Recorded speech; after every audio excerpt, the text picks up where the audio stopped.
அனைவருக்கும் வணக்கம். நேற்றைய தினம் தாவேகா தலைவர் விஜய் அவர்களோட திருப்பூர் பிரச்சாரம் நீங்க எல்லாம் பார்த்துருப்பீங்க. அந்த பிரச்சாரம் பெரிய அளவுக்கு மக்கள் மத்தியில வரவேற்பு பெற்ற ஒரு பிரச்சாரமா தான் இருந்தது. அதை பத்தி தான் அதுல பார்க்க இருக்கிறோம். அது மட்டும் இல்லாம இப்ப கொங்கு பெல்ட்டோட அட்ஜஸ்டட் சீட் ஷேரை பார்க்க இருக்கிறோம். ஏன்னா நம்ம ரவுண்ட் 1 ரவுண்டு 2 சர்வே பண்ணும் போதெல்லாம் சரியான கூட்டணிகள் அமையல. பாஜக எத்தனை இடத்துல அதிமுக கூட்டணியில போட்டியிட போகுதுன்னு நம்மளுக்கு தெரியாது. அதே மாதிரி காங்கிரஸ் எத்தனை இடத்துல திமுக கூட்டணியில போட்டியிட போகுதுன்னு தெரியாது. இப்போ சீட் ஷேர்லாம் வந்து ஃபைனலைஸ் ஆனதுனால அட்ஜஸ்டட் சீட் ஷேரை தான் இப்போ நான் தர இருக்கிறேன். டீட்டெயில்டாக எந்தெந்த கேண்டிடேட்ஸ் வெற்றி பெறாங்க அப்படின்றத தேர்ட் ரவுண்டு சர்வே வீடியோ 18ஆம் தேதியிலேருந்து வர ஆரம்பிச்சோம். அதில் நீங்கள் பார்த்துக்கலாம். இப்போதைக்கு அந்த சீட் ஷேரை பற்றி நான் லாஸ்ட்டாக சொல்கிறேன். ஓகே, இப்போ இந்த திருப்பூர் பிரச்சாரத்தை பொறுத்த வரைக்கும் நிறைய வாக்குறுதிகளையும் தாவேகா தலைவர் வந்து கொடுத்துருக்காரு. அதில் நிறைய விஷயங்கள் இது வரைக்கும் இந்தியாவில் எந்த அரசியல் கட்சிகளுமே சொல்லாத விஷயங்களும் இருக்கு.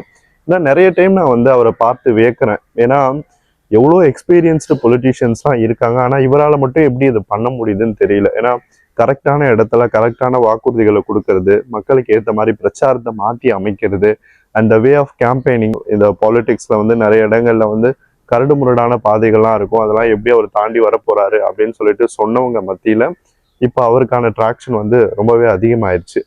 ஸோ தாவேகாவினுடைய இந்த அரசியல் பயணம் என்பது சுலபமாக இருக்காது அப்படின்னு தான் நானும் எக்ஸ்பெக்ட் பண்ணேன். ஆனால் நம்ம நினைச்சதை விடவே அவர் வந்து இந்த சூழ்நிலையை வந்து திறம்பட கையாள தேறிட்டாரு. ஸோ அந்த திருப்பூர் பிரச்சாரத்தை நம்ம ஃபோக்கஸ் பண்ணோம் அப்படின்னா, ஃபர்ஸ்ட் அவர் வந்து அந்த கோயம்புத்தூர் விமான நிலையத்துக்கு போனார். அந்த கோயம்புத்தூர் விமான நிலையத்திலே வந்து ஒரு மாநாடே வந்த மாதிரி தான் இருந்துச்சு. அங்கே அவ்வளோ கூட்டம். அந்த கூட்டத்து மத்தியில் அவர் ரொம்ப எமோஷனல் ஆயிட்டார். ஏன்னா அவ்வளோ பேரை பார்க்கும்போது தனக்காக வந்திருக்கிற கூட்டம் அப்படின்னும் போது ஒரு பாசம் இருக்கும் இல்லையா, அதில் வந்து அவர் கொஞ்சம் கண்ணீர் விட்ட மாதிரியான சீன்ஸ்லாம் நம்ம பார்த்தோம். அங்கேருந்து அவினாசி நோக்கி திருப்பூர் வழியாக போனார். ஸோ அங்கே போயிட்டு 3 மணிக்கு அட்டப்பாளையம் ஜங்ஷன் கிட்ட வந்து ஒரு ரோட் ஷோ மாதிரி ஒன்று பண்ணியிருக்காரு. அங்கே செம கூட்டம். நிறைய பேர் சொன்னாங்க இந்த கரூர் இன்சிடென்ட் நடந்தப்பலாம் இதுக்கப்புறம் விஜய்க்கெலாம் கூட்டமே வராது, அவ்வளோதான் முடிஞ்சு போச்சு, கட்சி இனிமேல் தேராது, 10 பேர் கூட வரமாட்டாங்க, 100 பேர் வரமாட்டாங்க அப்படின்லாம் சொன்னாங்க. ஆனால் அந்த கரூர் கூட்டத்துக்கு வந்த கூட்டத்தை விட இங்கே அதிகமாக தான் வந்திருக்கு. ஸோ அன்பு அப்படின்றது மக்கள் மத்தியில் அவருக்கானது சீல் செய்யப்பட்ட ஒன்று. அதை வந்து குறைக்கவே முடியாது. மறுபடியும் அந்த கூட்டம் வந்துடுச்சு அவரை நோக்கி. ஸோ மக்கள் மத்தியில் அவருக்கான ஆதரவை வந்து நம்ம சொல்லும் போதெல்லாம் நிறைய பேர் நம்பலை. இப்போ நீங்களே பார்த்துருக்கலாம், கொங்கு பெல்ட்டில் தாவேகா நல்லா பர்ஃபார்ம் பண்ணும், கோயம்புத்தூர்ல 50-50 சீட் எடுக்கும் அப்படின்னு நான் சொன்னப்போ ஓன் டிவிகே கேடஸே வந்து என் மேலே சந்தேகப்பட்டாங்க. ஆனால் இன்னைக்கு வந்து அந்த கூட்டத்தை பார்த்தா உங்களுக்கு தெரிஞ்சிருக்கும் எந்த அளவு சப்போர்ட் இருக்கு அப்படின்னு. கூட்டம் வந்து ஓட்டா மாறாது அப்படின்னு இந்த பழைய பழசான அந்த டேப் ரெக்கார்டையே சுத்திட்டு இருக்காங்க இந்த பழைய அரசியல் தலைவர்கள். ஆனா கூட்டம் ஓட்டா மாறுச்சு. எம்ஜிஆருக்கு இவருக்கும் மாறதான் போகுது. நான் முன்னாடி சொன்ன மாதிரிதான், கூட்டம் வந்து ஓட்டா மாறாதுன்னா கொடியை தூக்கிட்டு வராது.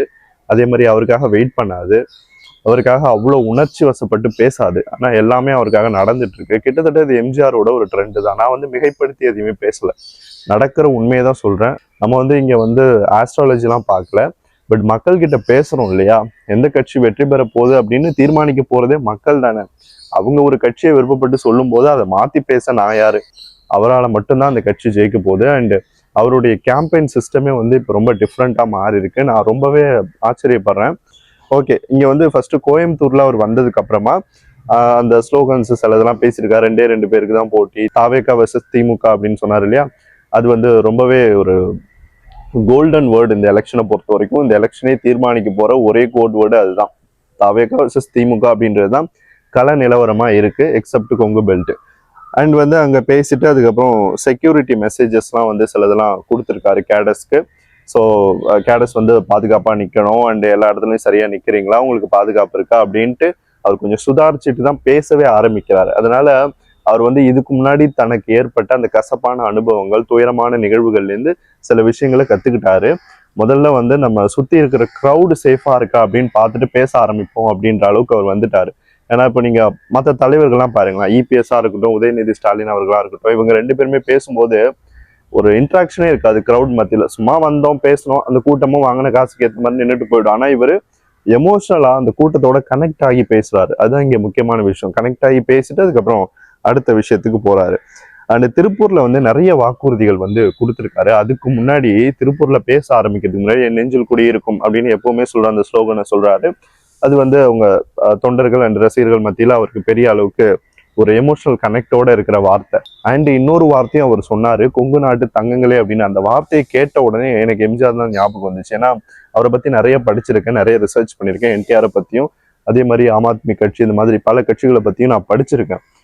எம்ஜிஆரினுடைய அந்த கொங்கு பெல்ட்டோட அந்த சென்டிமெண்ட் எப்படி இருக்கும்னா இந்த மாதிரிதான். அவர் வந்து எப்பயுமே அங்க பிரச்சாரம் பேச ஆரம்பிக்கிறதுக்கு முன்னாடி தங்கங்களே என் ரத்தத்தின் ரத்தமான சொந்தங்களே அப்படின்ட்டு தான் ஆரம்பிப்பாராம். ஸோ அந்த மாதிரியான ஒரு எமோஷனல் கனெக்டோட கொங்கு பெல்ட்ல திருப்பூர்ல அவினாசியில வந்து அவர் பேசியிருக்காரு.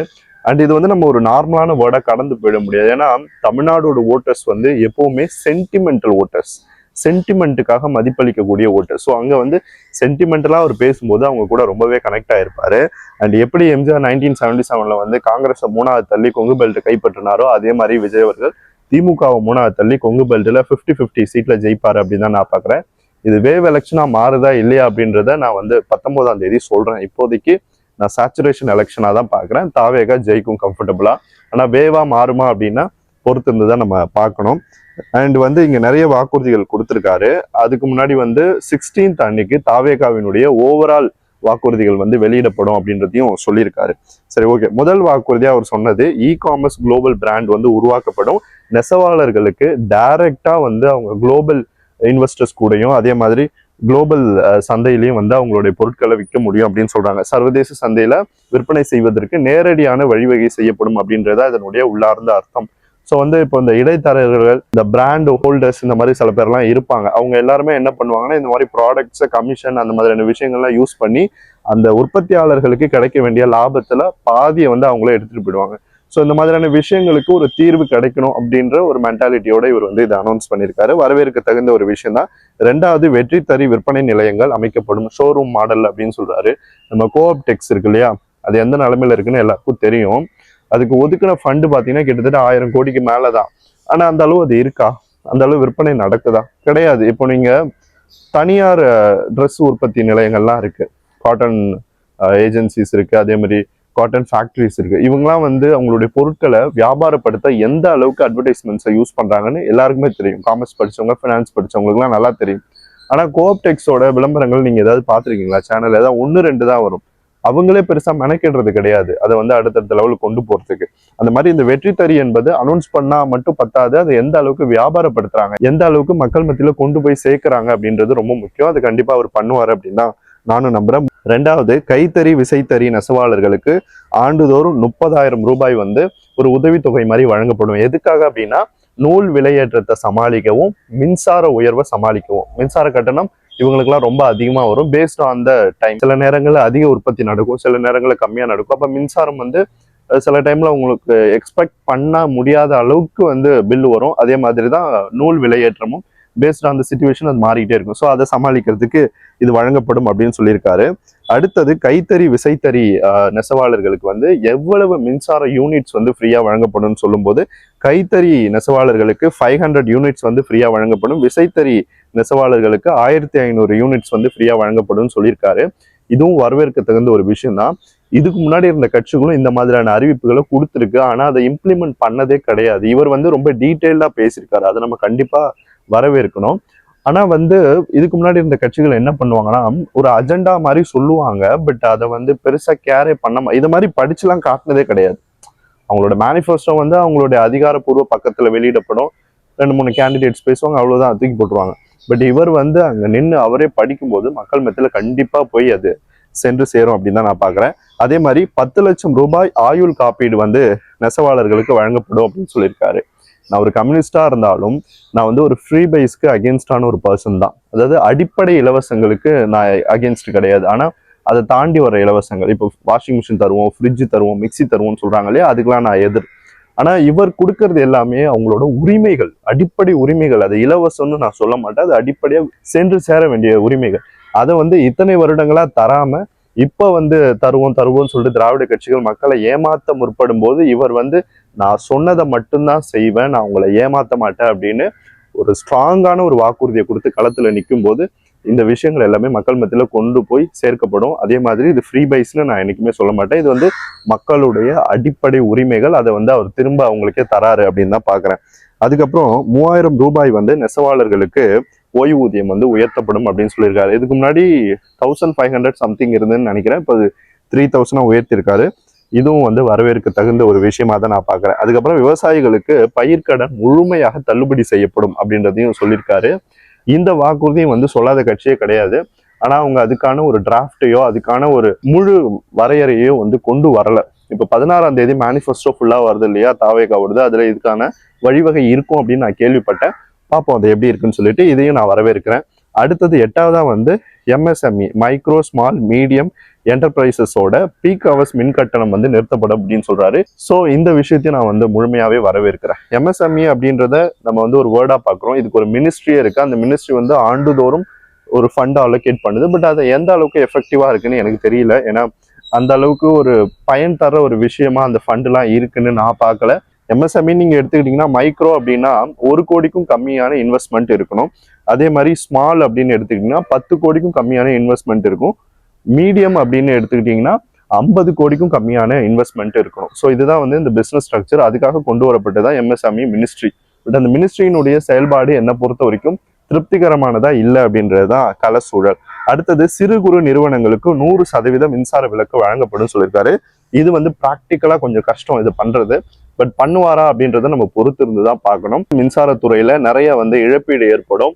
அதை சமாளிக்கிறதுக்கு மற்ற துறைகள்ல அதுக்கேற்ற மாதிரி உற்பத்தி திறனையோ இல்ல வியாபார நோக்கில லாபம் கூட்டும் திறன்களை வந்து அதிகரிக்கணும். அப்படி அதிகரிச்சா மட்டும்தான் இந்த ஸ்கீம்ஸை வந்து அலோகேட் பண்ண முடியும். அதே மாதிரி இதை வந்து ஒரு சக்சஸ்ஃபுல் ஸ்கீமா வந்து 5 இயர்ஸ் ரன் பண்ண முடியும். அடுத்தது வந்து இன்னும் நிறைய சொல்லியிருக்காரு. 5 ஆண்டுகள் பணிபுரிஞ்ச தற்காலிக ஆசிரியர்கள் மற்றும் செவிலியர்களின் பணி வந்து நிரந்தரம் செய்யப்படும் அப்படின்னு சொல்லியிருக்காரு. 100% வரவேற்க தகுந்த ஒரு வாக்குறுதி தான். ஏன்னா இந்த மாதிரியான விஷயங்களுக்கு கம்யூனிஸ்ட் இயக்கங்கள் போராடி போராடி ஓஞ்சிட்டாங்க. ஆனா வந்து அதை பண்ண முடியாத திமுக கூட போய் கூட்டணி வைக்கிறாங்கல்ல, அதுதான் வந்து எங்களுக்கெல்லாம் ரொம்ப கோவத்தை உண்டாகுது.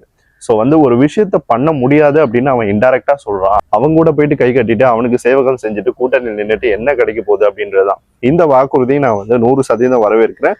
தற்காலிக ஆசிரியர்கள் செவிலியர்கள் லட்சக்கணக்கான பேர் தமிழ்நாட்டில் இன்னைக்கு வரைக்கும் போராடிட்டு தான் இருக்காங்க பணி நிரந்தரத்துக்காக. அவங்களுக்கு ஒரு நல்வாய்ப்பா இந்த வாக்குறுதி இருக்கு. அடுத்தது காவலர்களுக்கான சில வாக்குறுதிகளையும் வெளியிட்டிருக்காரு. இது வந்து இது வரைக்கும் தமிழ்நாட்டுல பெருசா எந்த அரசியல் கட்சியும் பேசாத ஒரு பக்கம். ஏன்னா மக்களை பாதுகாக்கிறது காவலர்கள், காவலர்களை பாதுகாக்க வேண்டியது அரசாங்கம். இந்த காவலர்களை வந்து பாதுகாக்கணும் அப்படின்ற நோக்கத்துல காவலர்களுக்காக பேசிக் மாத ஊதியம் 18,200 25,000 உயர்த்தப்படும் அப்படின்னு சொல்லியிருக்காரு. ஸோ இதுவும் வரவேற்கிறதுக்கு வந்து ஒரு விஷயமா தான் பார்க்கிறேன். அடுத்தது police conditions and welfare act கொண்டு வரப்படும் அப்படின்னு சொல்லியிருக்காரு. இது ஒரு சட்ட முன்வரைவு தான். ஸோ இதை கொண்டு வந்து இதை நிறைவேற்றுவதன் மூலமா காவலர்களுக்கான அடிப்படை உரிமைகளையும் அவங்களுக்கான ஸ்பெஷல் ஸ்கீம்ஸ் அண்ட் ஃபெசிலிட்டிஸை மேம்படுத்துறதுக்கான பல முன்வரைவுகளை வந்து கொண்டு வர முடியும் அப்படின்றது தான் சாராம்சமா இருக்கு. ஸோ இதுவும் வந்து ஒரு நல்ல திட்டமாக தான் பார்க்கப்படுது. ஸோ போலீஸ் டிபார்ட்மெண்ட்ஸ்ல எக்ஸ்பெஷலி நீங்க பாத்தீங்கன்னா இப்போ யங்ஸ்டர்ஸா ஜாயின் பண்றாங்களே அவங்களுக்குலாம் வந்து பெரிய அளவுக்கு மானிட்டரி பெனிஃபிட்ஸ்லாம் இருக்காது. ஸோ அவங்களுக்கு இந்த ஸ்கீம்ஸ் மூலமா இந்த ஆக்ட் கொண்டு வரப்பட்டு அதுல அவங்களுக்கு சில சலுகைகள் கொடுக்கப்பட்டுச்சு அப்படின்னா நல்லா இருக்கும் அப்படின்றது என்னுடைய பர்சனல் கருத்து. அடுத்தது வந்து காவலர் நல மருத்துவமனைகள் அமைக்கப்படும் அப்படின்னு சொல்லியிருக்காரு. ஆக்சுவலா வந்து இது மாதிரியான மருத்துவமனைகள் சில இடங்கள்ல இருக்கு, ஆனா பல இடங்கள்ல இல்லை. திருநெல்வேலியில இல்லை, தென்காசியில இல்லை, சேலத்துல இல்லை, திருப்பூர்ல இல்லை. ஸோ இந்த இடங்கள் எல்லாம் கொண்டு வரப்படும் அப்படின்றத வந்து நான் புரிஞ்சுக்கிறேன். ஸோ இதை பத்தின ஒரு டீட்டெயில்டான ஒரு எக்ஸ்பிளனேஷன் வந்து அந்த முழு தேர்தல் அறிக்கை 16ஆம் தேதி வருது இல்லையா, அதுல இருக்கும் அப்படின்றது என்னுடைய எதிர்பார்ப்பா இருக்கு. அடுத்தது பெண் காவலர்களின் நலன் முன்னிறுத்தப்படும் அப்படின்னு சொல்லியிருக்காரு. பெண் காவலர்களை ப்ரொடெக்ட் பண்ணும், அதே மாதிரி அவங்களோட உரிமைகளையும் பாதுகாக்கணும் அப்படின்ற நோக்கில் வந்து இதை வந்து அவர் அனௌன்ஸ் பண்ணியிருக்கிறதா தான் பார்க்கிறேன். அதே மாதிரி இந்த திட்டங்களுக்கான ஒரு முழுமையான விளக்கம் வந்து 16ஆம் தேதி வர்ற அறிக்கையில இருக்கும் அப்படின்றதும் என்னுடைய எதிர்பார்ப்பா இருக்கு. ஸோ இதுதான் வந்து அவர் சொல்லியிருக்கிற ஓவரால் வாக்குறுதிகள். திருப்பூர் மாவட்டத்துல நேற்று பிரச்சாரம் பண்ணும்போது இந்த வாக்குறுதிகள் எல்லாமே வந்து ரொம்ப மெச்சூர்டாகவும் நல்ல முன்வரைவாகவும் இருக்கு. இதுல நிறைய வாக்குறுதிகள் வந்து பிராக்டிக்கலி ரொம்ப சேலஞ்ச் தான். நிறைவேற்றவே முடியாதுன்னு நான் சொல்ல வர்றேன், நிறைவேற்ற முடியும். சரியான திட்டமிடல் இருக்கணும். அதை வந்து கண்டிப்பா அவர் பண்ணிடுவாரு. ஏன்னா அவர் வந்து ரொம்ப இன்டெலிஜென்ட். இந்த மாதிரியான விஷயங்களை இம்ப்ளிமெண்ட் பண்றதுல கண்டிப்பா வந்து அரசாங்க அதிகாரிகள் வந்து ஒத்துழைப்பையும் வழங்குவாங்க அந்த டைம்ல. அண்டு நிறைய விஷயங்கள் வந்து அவர் வந்து டிஸ்கஸ் பண்ணி தான் இந்த வாக்குறுதிகளை செலக்ட் பண்ணியிருப்பாரு அப்படின்னு நினைக்கிறேன். ஏன்னா நீங்க MSME எல்லாம் இவர் கொண்டு வராரு அப்படின்னா அதுல வந்து சென்ட்ரல் கவர்மெண்டோட தலையீடு நிறைய இருக்கும். ஆனா அந்த ஸ்கீம்ஸோட அந்த ஃபெசிலிட்டிஸையும் முன்னிலைப்படுத்தி அதே சமயம் அந்த தொழிலாளர்களினுடைய நலனையும் முன்னிலைப்படுத்தி வாக்குறுதிகளை கொடுக்கறது ரொம்பவே கஷ்டம். ஆனா இவர் கொடுத்துருக்காரு.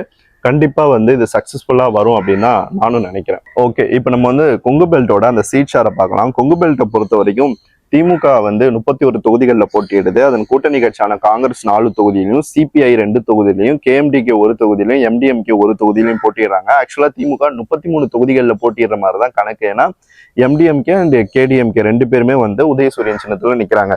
அதிமுக கூட்டணியை பொறுத்த வரைக்கும் அதிமுக 31 தொகுதிகளில் போட்டியிடுது, பாஜக 6 தொகுதிகளில் போட்டியிடுது, அமமுக 1 தொகுதியிலையும், டிஎம்சி 1 தொகுதியிலையும் போட்டியிடுது. ஆக்சுவலா பிஜேபி 7 தொகுதிகளில் போட்டியிடுற மாதிரி தான் கணக்கு வரும். ஏன்னா டிஎம்சி தாமரை சின்னத்தில் தான் போட்டியிடுது. ஓகே, இதுல யார் யார் வெற்றி பெறா அப்படின்னு பார்க்கலாம். அதுக்கு முன்னாடி தாவேகாவை பொறுத்த வரைக்கும் கொங்கு பெல்ட்ல வர 39 சட்டமன்ற தொகுதிகளையும் தனிச்சு தான் களம் காணுது. ஸோ வின்னிங் பாசிபிலிட்டியை பொறுத்த வரைக்கும் தாவேகா 22 தொகுதிகளில் வெற்றி பெறும். அதிமுக கூட்டணி 15 தொகுதிகளையும், திமுக கூட்டணி 2 தொகுதிகளையும் வெற்றி பெறும்.